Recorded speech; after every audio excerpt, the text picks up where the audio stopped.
안녕하세요. 저자 이해강입니다. 이 강의는 블로그를 처음 해보시는 분들이 보시면 좋으실 것 같고요. 이미 하신 적이 있으신 분들은 이 강의는 스킵해 주시면 좋으실 것 같아요. 먼저 네이버에 접속을 해주시고요. 로그인을 한번 해볼게요. 네이버 메일 주소가 있으신 분들은 그 메일 주소 그대로 사용하시면 되시고요. 없으시면 회원가입 하시면 편하게 가입하실 수가 있습니다. 저는 한번 미리 만들어 두었던 아이디로 로그인 해보도록 하겠습니다.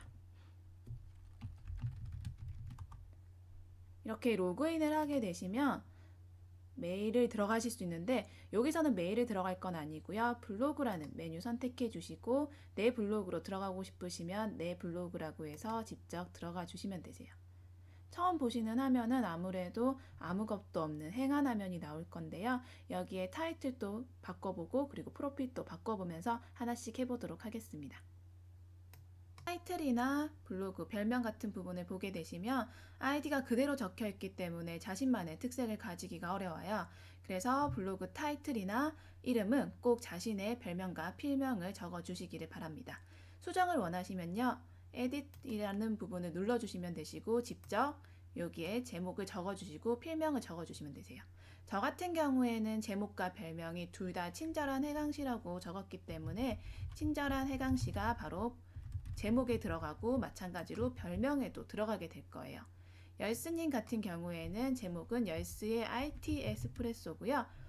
네, 조금 더 적어볼게요. 열스의 IT 에스프레소이고 별명은 열스거든요. 그래서 적어주실 때는 제목이 별명을 포함하는 게 좋아요. 그래야지 검색을 하실 때 둘 다 잡히기 때문이고요. 이렇게 해서 본인의 주제를 적어주시면 되시고 자기소개 필요하신 거 적어주시면 되세요. 그리고 나서 블로그 프로필 사진도 자신만의 특색을 나타낼 수 있으면 좋은데요. 저도 제 걸 한번 넣어보도록 하겠습니다. 이렇게 로고를 넣게 되면 자신만의 로고가 생기실 거예요. 네, 여기도 자기소개라고 그냥 한번 바꿔볼게요. 그리고 나서 확인 눌러주시면 되시고요. 그리고 나서 제가 다시 내 블로그라고 해서 들어가 보도록 하겠습니다. 그러면 이렇게 열스라는 이름이 생기고 위에는 열스의 IT 에스프레소라고 이름이 적히게 되실 거예요. 이 정도만 하셔도 어느 정도 기본 세팅이 완료가 되었고요. 세부적인 내용도 한번 고쳐보도록 할게요. 기본적인 내용은 에딧에서 고칠 수 있지만요. 좀 더 자세히 알고 싶다 하시면 관리라는 메뉴를 들어가 주시면 되세요.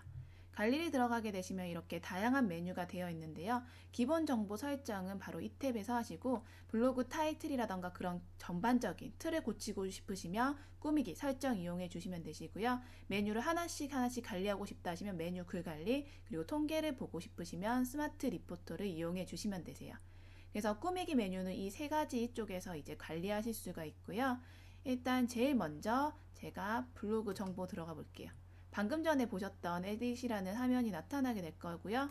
블로그 주소는 지금 보시게 되시면 도메인 주소가 블로그.naver.com에 이렇게 끝에 주소가 달린 형태가 있는데요. 블로그 밑점을 주소를 사용하실 수도 있고요. 아니면 개인 도메인을 별도로 구매하셔서 사용도 하실 수가 있습니다. 그 다음에 이웃들이 누구인지 이렇게 체크하실 수 있는 부분도 있어요. 블로그의 전체적인 디자인을 바꾸는데 중요한 게 바로 꾸미기 설정인데요. 여기 한번 들어가 볼게요. 먼저 스킨을 선택을 할 수가 있어요. 지금 저는 사용하는 스킨이 없는데요. 네이버에서 기본적으로 제공하고 있는 스킨을 사용하셔도 돼요. 처음에 너무 어렵다 하시면 기본적인 스킨을 이용해 주시면 되시고요. 마음에 드시는 거 있으시면 선택하셔도 되고 아니면 내가 스킨을 직접 만들 수도 있어요. 근데 지금 현재는 내가 만든 스킨이 없으니까요. 제가 기본적으로 먼저 푸른 루돌프 이야기라고 선택해 보도록 하겠습니다. 그리고 나서 스킨 적용을 누르게 되시면 블로그에서 확인했을 때 이런 모양이 나타나게 될 거예요. 근데 내가 여기서 조금 더 수정하고 싶다 하면 다시 관리 메뉴 들어가시고 스킨 선택 들어가 주시면 되시고요. 제가 선택했던 여기가 나타나게 될 거예요. 하지만 지금 이 상태는 기본 디폴트 값이고 내가 원하는 대로 좀 변형시키고 싶다 하실 때는 바로 레이아웃 설정을 들어가 주시는 거예요. 그러면 직접 제가 레이아웃을 수정할 수가 있고요. 아니면 이 방법이 아니더라도 요 옆에 보시면 레이아웃 위젯 설정이라고 있으니까 이렇게 들어가셔도 되세요. 사용하시는 방법은 제 첫 번째 이렇게 2단으로 사용하시는 방법이 있고 3단을 사용하시는 경우도 있는데 저는 개인적으로 3단은 좀 추천드리지 않아요. 왜냐하면 여기 포스팅이 적혀 있는 폭이 너무 좁아서 아무래도 글에 대한 집중도가 좀 떨어지는 편이거든요. 그래서 저는 개인적으로 2단과 그리고 확장형 메뉴를 추천해 드립니다. 저 같은 경우에는 지금 확장형을 사용을 하고 있거든요. 그래서 원하시는 위젯을 선택하신 다음에 위로 올리실 수도 있고 아니면 아래로 내리실 수도 있으세요. 요 불필요한 부분이 있다면 여기 보시면 내 서재라는 부분이 있는데 나는 필요 없다 하시면 X를 통해 지워주실 수도 있고 저 같은 경우엔 불필요한 부분들은 최소화시켜서 위젯을 좀 작게 만드는 편이에요. 그래서 EU 커넥트도 한번 지워볼게요. 다녀간 블로그도 지워보도록 하겠습니다. 이 정도 갖다 놓고 제가 그리고 한번 적용을 눌러볼게요. 이제 메뉴를 보게 되시면 굉장히 깔끔하게 됐죠? 여기 보시면 이름 부분 나와 있고 카테고리 나와 있고 제가 방금 전에 레이아웃 지정했던 것과 동일해요. 그리고 밑에는 다 없고 그냥 이렇게 카운트 부분만 나타나 있네요. 이런 부분들 다 세밀하게 조정 가능한데 좀 더 들어가서 한번 보도록 하겠습니다. 위젯 관련해서 조금 더 보도록 할게요. 다시 관리를 들어갈 거고요. 거기에서 레이아웃 위젯 설정을 선택하신 다음에 여기 없는 위젯을 추가하실 수가 있어요. 저는 위젯 중에서 방문자 그래프를 추가해 보도록 하겠습니다. 여기 밑에다가 추가하실 수 있고 원하신다면 위쪽으로 올려 넣으실 수도 있는데 일단 저는 밑에 넣어 보도록 할게요.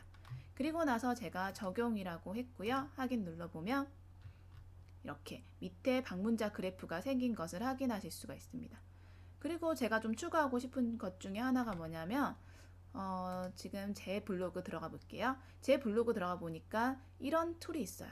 즉 이웃수가 몇 명인지 나타나 있는 부분인데 혹시라도 내가 이런 위젯 남이 쓰고 있는 위젯 쓰고 싶다 하시면 잘 보시면 이렇게 마우스 가까이 대시면 포온다란 뜻이거든요.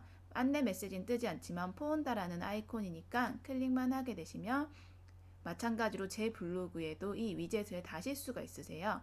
그래서 이 부분 한번 설정 변경해 볼 건데요. 일단 네이버 블로그로 퍼가기로 할 거고요. 위젯 종류도 내가 원하는 스타일로 변경하실 수가 있어요. 저는 심플 위젯으로 한번 해볼 거고요. 그 다음에 이웃 목록을 세 글순으로 정렬. 이것도 나쁘진 않은 것 같아요.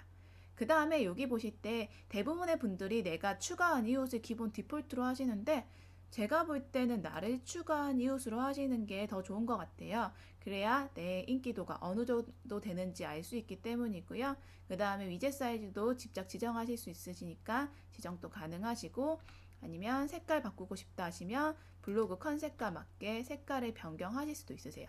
그리고 나서 제가 퍼가기를 누르게 되시면 메시지가 뜰 거고요. 그 다음에 내 블로그 레이아웃 관리하기로 가보도록 하겠습니다. 쭉 보니까 EU 커넥트라는 메뉴가 위젯이 바로 생성이 되었네요. 그리고 나서 제가 적용을 누르게 되면 블로그를 봤을 때 이렇게 오른쪽에다가 이 위젯이 생긴 것을 확인할 수 있어요. 지금 저를 추가한 이웃이 아무도 없기 때문에 아무도 뜨지 않네요. 이렇게 해서 위젯을 관리하실 수가 있습니다. 이제 카테고리 관리 한번 해볼게요. 카테고리 관리하고 싶으시면 카테고리에서 에딧 누르셔도 되고요. 아니면 관리 메뉴 들어가셔도 되세요. 편한 방법으로 들어가 주시면 되시고요.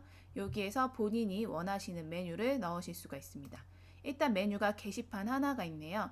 그래서 혹시라도 난 더 원한다 하시면 카테고리 추가라고 해주시면 되시고요. 이렇게 하시면 게시판 아래에 또 게시판이 생성이 돼요.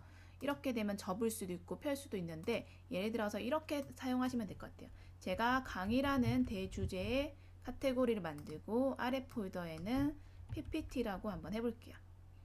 글자가 잘렸네요. 다시 강의라고 마저 적어볼게요. 그리고 여기에다가 제가 카테고리를 추가하고 싶으시면 PPT를 선택하신 상태에서 카테고리를 추가하면 또 PPT 밑에 생성이 되는데 그까지는 네이버에서 지원을 하고 있지 않거든요. 그래서 다시 강의를 선택하신 다음에 카테고리 추가하시면 되시고요. 그 다음 강의 제가 예를 들어서 엑셀이라고 지정을 해볼게요. 이렇게 해서 강의에 대한 탭을 만드실 수가 있고요. 그 다음 하실 작업이 제가 카테고리 전체 보기에서 다시 추가하게 되시면 강의 탭과 다른 새로운 메뉴 게시판이 생길 거예요. 여기는 제가 예를 들어서 리뷰라고 할 수 있고요. 그 밑에 또 이렇게 추가해서 넣을 수가 있어요. 여기는 IT라고 해볼게요. 그리고 나서 저는 강의라는 주제를 좀 밀고 싶고 리뷰는 좀 접어두고 싶다 이러신 경우는요. 여기 카테고리 적기라는 메뉴가 있어요. 여기에 적기를 눌러주시면 제가 메뉴를 눌렀을 때 IT라는 메뉴가 보이지 않을 거예요. 어떤 의미인지는 제가 직접 확인을 눌러서 보여드릴게요. 내 블로그로 다시 가보시면요. 강의 부분에는 PPT와 엑셀이 보이는데 리뷰는 접혀져 있어요. 제가 이 버튼을 눌러야지만 IT라는 카테고리가 보이게 될 거예요. 그래서 본인이 중요하게 생각하는 부분들은 이렇게 카테고리를 세분화시켜 주시고요. 좀 덜 중요한 부분들은 세분화시켜 주셔도 되기는 하지만 이렇게 폴더를 접어 주시면서 이 강의라는 부분에 초점이 맞출 수 있게 카테고리를 정리해 주시는 거예요. 글의 특징을 좀 보여드리기 위해서 제가 포스트를 한번 써보도록 하겠습니다. 포스트 쓰기를 눌러주시면 되시고요. 카테고리 본인이 원하는 카테고리를 설정하시면 되시고 제목도 제가 예를 들어서 PPT라고 작성을 해볼게요. 물론 나중에 직접 작성하실 때는 키워드를 잘 넣어서 작성을 해주셔야 되고요. 그 다음에 사진을 추가하고 싶으시면 사진 선택해 주시면 되시고요. 내 PC에서 가져올 수가 있겠죠. 저는 일단 로고 사진 가져와 볼게요. 그리고 나서 크기를 직접 변경하실 수도 있고요. 편집하기를 통해서 보정도 하실 수 있지만 저는 그냥 올리는 편인 것 같아요. 그리고 제가 올리기를 한번 해보도록 하겠습니다. 그럼 사진 크기가 너무 크다 이러시면 다시 들어가서 수정하실 필요 없이 사진을 선택하셨을 때 이렇게 보조창이 뜰 거예요. 그때 그 수치를 예를 들어서 300이면 300 이렇게 수정을 해주시는 거예요. 그러면 크기가 작게 만들어질 수 있고요. 제가 일단 내용을 한번 적어볼게요. 로고라고 적어봤고요. 그 다음에 글을 쭉 내리시면 태그를 선정을 할 수가 있어요. 이때 주제를 잘 분류를 해주셔야 되는데 왜 그러냐면 하나의 주제로 지속적으로 쌓였을 때 이 블로그가 IT 블로그구나라는 그런 정체성을 가질 수가 있는 거거든요. 그래서 주제 분류는 웬만하면 꼭 해주시고 하나의 주제로 쭉 가주시면 좋으십니다. 그 다음에 태그를 달아주세요. 나중에 태그가 블로그의 성향을 판단하는 데 또 중요한 요소가 되거든요. 그래서 저 같은 경우에도 IT 그리고 로고 이렇게 해서 적어 보도록 하겠습니다. 적으실 수 있는 태그 개수가 좀 정해져 있는데 최대한 많이 적으실 수 있는 만큼 적으시면 좋으실 것 같아요. 그리고 또 체크해 주실 부분이 뭐냐면 여기에 보시면 덧글 허용, 엮인 글 허용 이렇게 두 개가 활성화되어 있는데 요즘에는 엮인 글 허용을 거의 쓰진 않아요. 왜냐하면 광고성 블로그들이 엮인 글을 통해서 좀 불필요한 글을 많이 넣기 때문이거든요. 그래서 이런 부분들은 그냥 해제를 해주시고요. 덧글이랑 공감을 허용해 주시는 거예요. 이 부분 많이들 안 하시는데 참 중요하거든요. 왜 그러냐면 사람들은 덧글은 잘 안 쓰지만 공감은 그래도 그나마 많이 하는 편이거든요. 그래서 공감 허용을 꼭 체크를 해주세요. 그리고 여기 보시면 블로그 카페로 보내기 위해서 링크로 허용을 할 건지 아니면 본문을 허용할 건지를 볼 수가 있어요.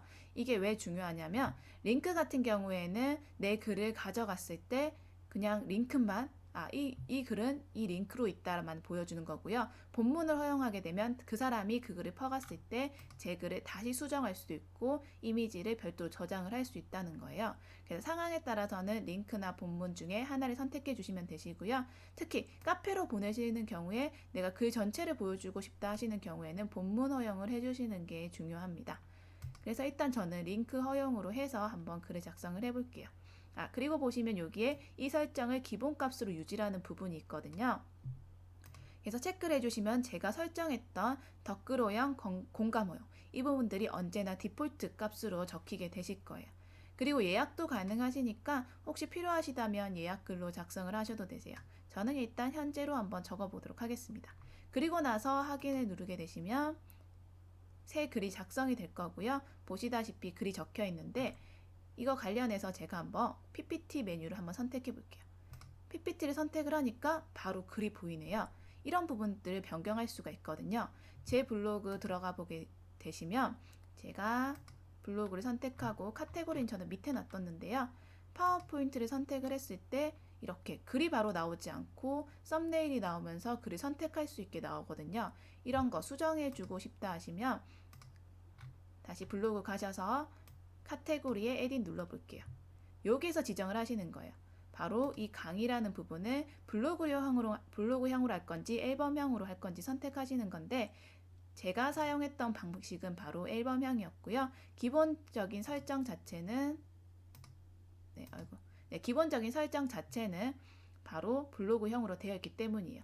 제가 다시 한번 앨범형으로 선택을 해볼게요. 강의와 PPT 그리고 엑셀 부분을 제가 앨범형으로 지정하도록 하겠습니다. 그리고 나서 제가 확인을 눌러보면 내 블로그로 들어가 볼게요. 다시 제가 PPT라는 메뉴를 눌러봤을 때 이거는 보지 않으셔도 될 것 같고요. PPT라는 메뉴를 누르니까 이제는 썸네일 형식으로 나왔어요. 이건 지금 글이 아니죠? 제가 메뉴를 선택했을 때 이제 글이 나타나게 되는 거예요.